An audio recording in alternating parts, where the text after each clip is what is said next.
An empty shell that walks around in the lands of Ikana. This is what it sounds like to be one with the undead, as the undead are nothing more than a shell of their former selves.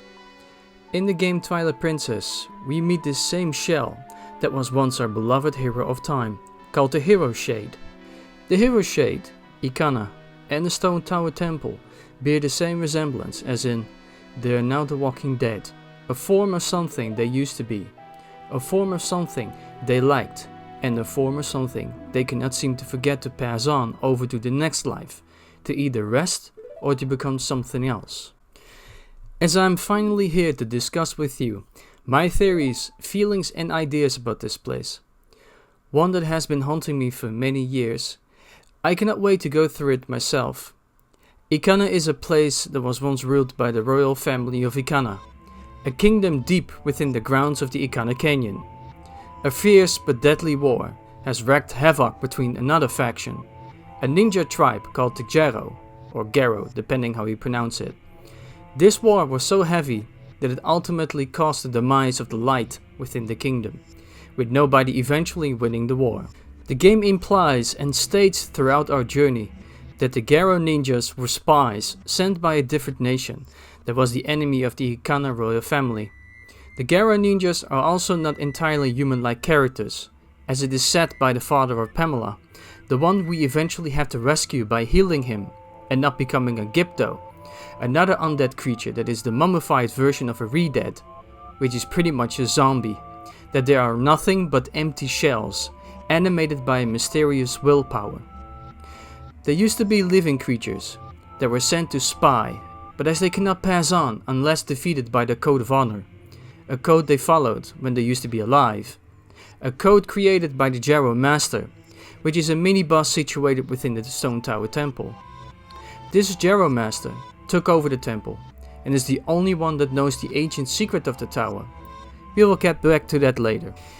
As we are trying to travel to the Ikana Canyon to search for the last mask guarded by Twinmold, the boss of the 4th temple, and the last one to guard one of the giants, some might notice some strange statues crossing its path.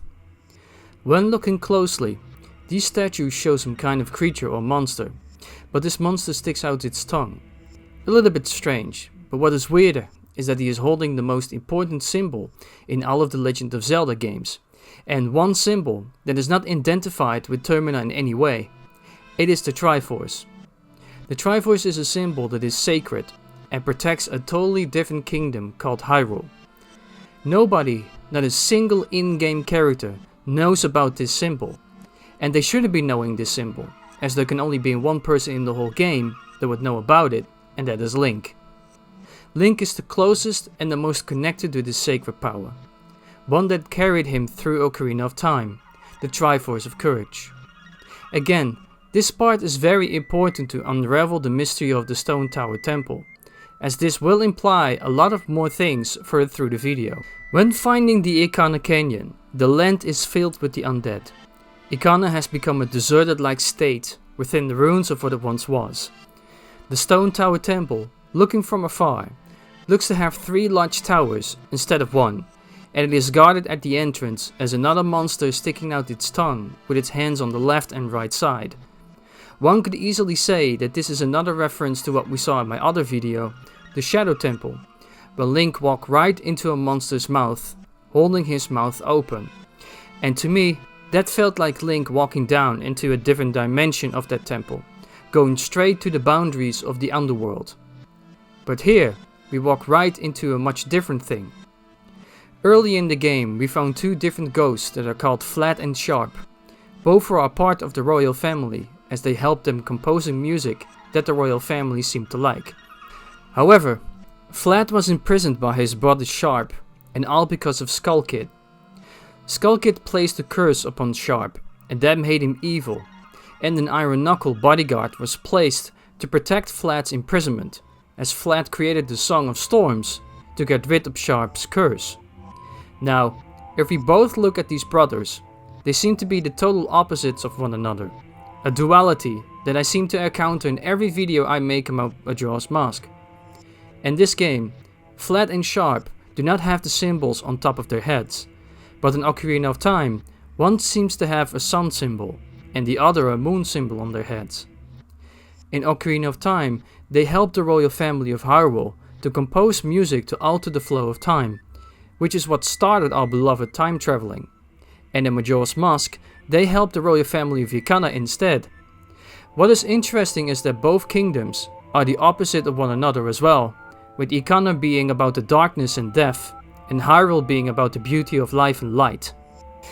As you talk to Flad, he tells you that Sharp sold his soul to the devil, which could have started the beginning of the curse on everything surrounding Ikana Canyon, and it would make sense for the devil to be Skull Kid, and if so, Sharp wanted to bring Ikana back to life, but instead turned evil. Now the whole reason why I'm so focused on Sharp and Flad is that once we go through the entrance to the Stone Tower Temple, we see a large head right in front of us with its mouth right open. It is also sticking its tongue out, and it has two large pillars next to it with fire on top, and a hand on the one side pointing up to the sky. The face seems to have symbols all over it, and wide roundish eyes, and orange red like hair on top of its head. Now why would a hand point upwards into the sky, as it is quite interesting detail and nothing really states why this is here. Well, maybe I might have figured out what it is trying to say. As Link is passing on through life and tries to move on to the next life to teach the hero of Twilight all the moves that he wants to pass on before he can finally be at rest, the Stone Tower is the last part through his journey of passing. I will show you the many clues why I think this is within the temple itself, and there are a lot of them. To start with the first one, we notice how this happens to be the last temple, the fourth temple of the game. There are three forms that Link can turn into, excluding the fierce deity Link, the Deku, Goron and Zora. These are all part of each respective temples, but the fourth one is the empty shell that we can create with the song we learned within the castle of Ikana, the Elegy of Emptiness. This is why I showed that intro in the beginning of the video, as we saw how Link sheds away his empty shell as the fourth and final stage of his passing. He can use this shell to go through the temple, and by doing so, separating his soul from his body. After all, that is what we do throughout the whole game, healing souls, and turning them into masks, separating the souls from their bodies, separating the shells from the living existence on this plane that we are playing in. Going back to Sharp and Flad, as I went explaining about something else, once we are able to turn the tower upside down, the face right in front of us becomes the face of Sharp. This part makes sense when you consider Sharp's dialogue when he tells you that he knows how to get to the temple, which would imply that he has connections with the temple and that he knows everything about it. But what is strange though is that the king of Ikana says that someone opened the door of the Stone Tower Temple where the darkness flows out of, causing the curse to be placed upon the land. But none that it once belonged to their beloved kingdom or family. This could have simply been some sort of forgotten dialogue Nintendo problem part, where they are probably believed that the player would expected that the tower was built by them. Or this was never the intention and we all missed the next following clues. We can simply make everything upside down with the light arrows within the temple. However, there is something weird going on here. The red crest, the one we have to shoot at with the light arrows, looks extremely similar, if not the same, as the necklace that Zelda wears in Ocarina of Time. What is even stranger is that Zelda is the one giving you the light arrows in Ocarina of Time, and these arrows can be found here within the temple as well. The more you start digging into this temple, the more we find things that Link remembers, the things he had connections to, not Goron Link or Zora Link, but Link himself.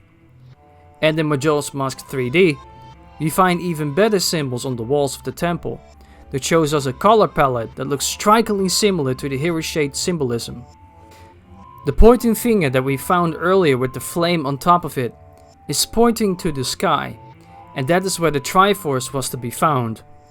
As the Triforce is sacred and created by the three goddesses that was told to Link when he went on his first journey down in the Kokiri forest, this Triforce cannot be known by any other person living in Termina, because it's not from Termina, but from Link's soul instead. The monsters holding up the Triforce do not hate or dislike the Triforce that so many channels have been promoting throughout the years. Instead, they're telling you that the Triforce belongs to the language of the gods, as the tongue is a tool to be speaking to somebody.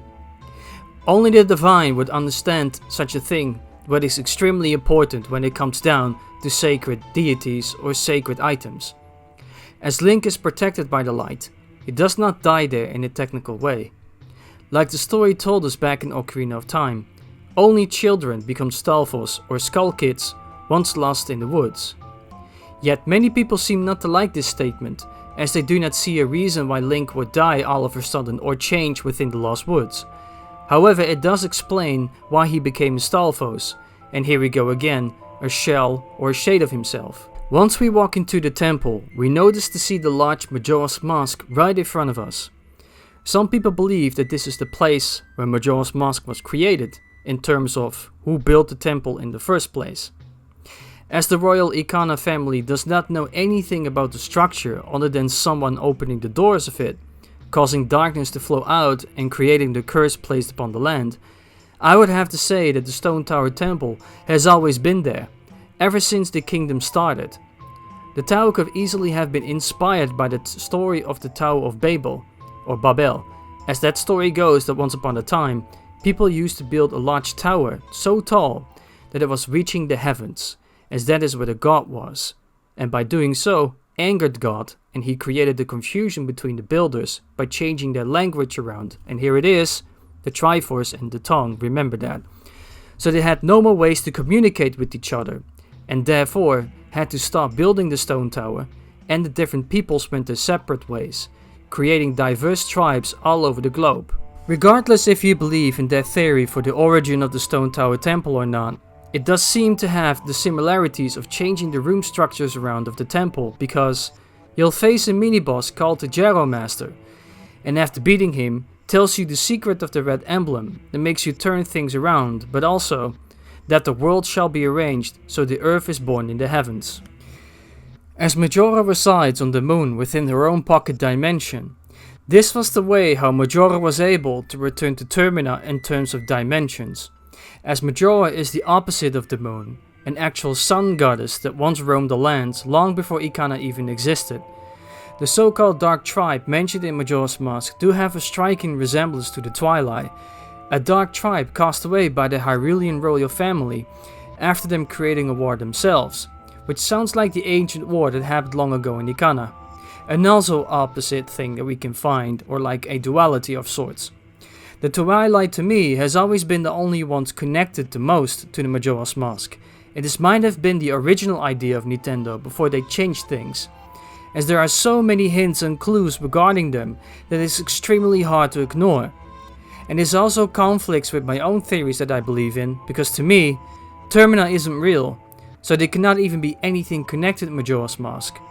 But Twilight Princess used to be Wind Waker 2 before they changed it, and for some reason people ignored this on purpose or accidentally missed it, but the hero Shade even mentions to search for the statues that howl with the sound of the wind, which is a remnant of Wind Waker that stayed in the game.